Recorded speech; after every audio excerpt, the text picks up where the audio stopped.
வரக்கூடிய நாடாளுமன்ற தேர்தலில் நாம் தமிழர் கட்சி சார்பாக உங்கள் வீட்டு பிள்ளை நான் மைக் சின்னத்தில் போட்டியிடுகிறேன். ஒரு பெரிய வரலாற்று பெரும் புரட்சி.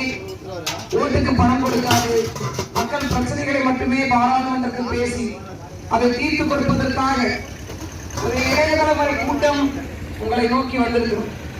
மாறி மாறி பல கட்சிகளுக்கு நீங்கள் வாக்கு செலுத்தியது உண்டு. எந்த மாற்றத்திற்கான அடையாளமும் இன்றி நீங்கள் வாக்கு செலுத்தியது உண்டு. இன்னும் சொல்ல போனால் கட்சிக்காகவும் சின்னத்திற்காகவும் நீங்கள் வாக்கு செலுத்தியது உண்டு. சாதிக்காகவும் மதத்திற்காகவும் நீங்கள் வாக்கு செலுத்தியது உண்டு. ஆனால் நம் இனத்திற்காக, நம் நிலத்திற்காக, நம் வளத்திற்காக, நம் உரிமைக்காக நாம் வாக்கு செலுத்தியதே இல்லை. அப்படி நாம் பார்த்து வாக்கு செலுத்தியிருந்தோமே ஆனால் காங்கிரஸ் கட்சி 7 முறை வென்றிருக்குமா? இந்த மயிலாடுதுறை மண்